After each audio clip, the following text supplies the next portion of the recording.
Il est raconté que vous avez fait l'éloge Oui. de nous. Oui.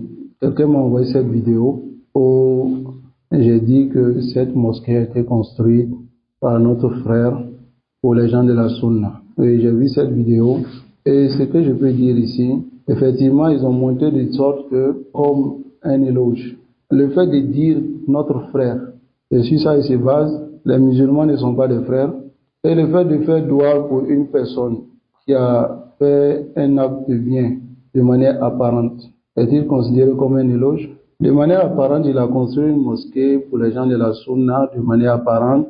Alors l'encourager et inciter les autres à faire pareil, est-il un éloge? Parce que c'est ce que j'ai dit dans ma parole. Quelle est la définition de l'éloge?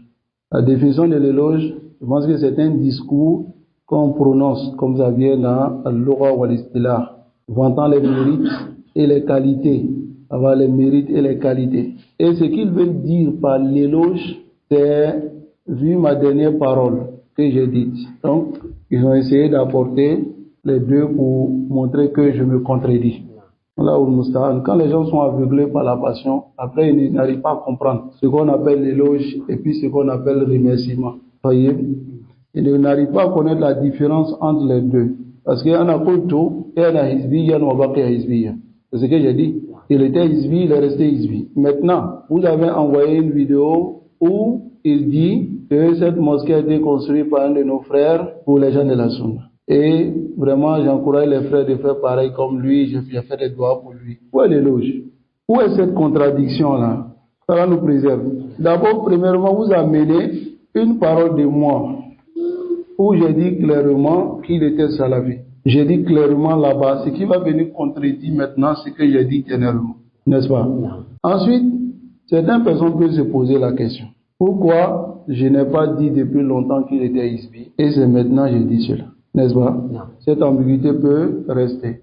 On va répondre à cette ambiguïté en disant, awalan, lorsqu'une personne connue dans la Hizbiya construit une mosquée et donne cela aux salafis, alors les salafis doivent-ils le considérer directement comme un salafi? Il est connu dans la Hizbiya. Il construit une mosquée donnant aux salafis. Est-ce que les salafis doivent le considérer directement comme un salafi? Parce qu'il a construit une mosquée pour eux. Hein? Ils vont le considérer salafi lorsqu'il va se détacher des Hizbiyoun. Mais tant qu'il collabore avec eux là, ils ne vont pas le considérer salafi. Mais au même moment, vu qu'il a posé un acte de manière apparente, qui est le fait de donner une mosquée aux salafis de manière apparente, alors les salafis vont avoir une bonne opinion pour lui. Ça va? Ils vont garder une bonne opinion pour lui jusqu'à ce qu'il pose un acte qui montre le contraire. Et c'est cette bonne opinion qu'on a gardée pour lui, tout en essayant de comprendre que, bismillah, un jour, peut-être les choses vont aller dans le bon sens. Sinon, si il te donne une mosquée, et puis après tu dis, non, toi tu es un hizbi, qui aimerait entendre cela? Ce n'est même pas de la sagesse. Donc, garder cette opinion de lui, c'est ce qui a fait que, moi je n'ai pas dit clairement qu'il était hizbi. Et même lorsque les gens venaient à moi je leur disais que je ne peux pas me prononcer. Ça va? Je ne peux pas me prononcer. Pourquoi? Parce que si tu te prononces, dans le cas où il est, on est en train de suivre des étapes. Maintenant, si tu te prononces directement, il nous fera dans son cœur. Et la sagesse implique que tu ailles doucement jusqu'à ce que les choses rentrent en ordre. Mais, vu que nous avons gardé cette bonne opinion de lui, pensant que, alhamdulillah, ça peut aller. Et maintenant, il est arrivé que nous avons mis en garde contre les Hizbiyou. Première fois, il est venu.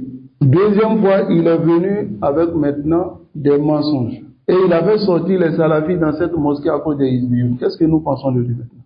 Non, il était Hizbi, il est resté Hizbi. N'est-ce pas? Non.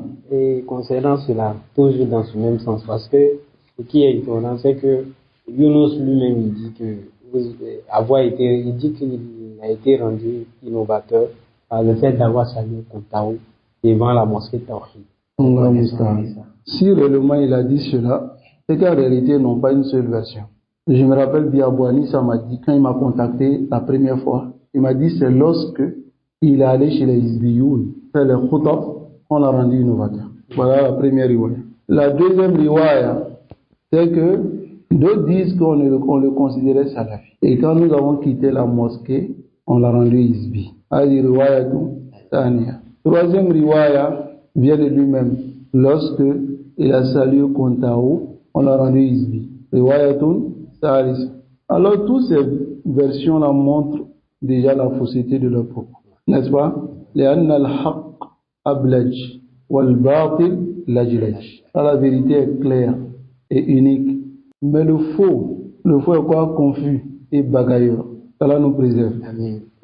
Si c'était la vérité, ils auraient eu une seule version. Mais ce qui étonne, c'est que c'est eux qui traitent les gens de menteurs. C'est vraiment étonnant, quoi. Sallallahu alayhi wa sallam.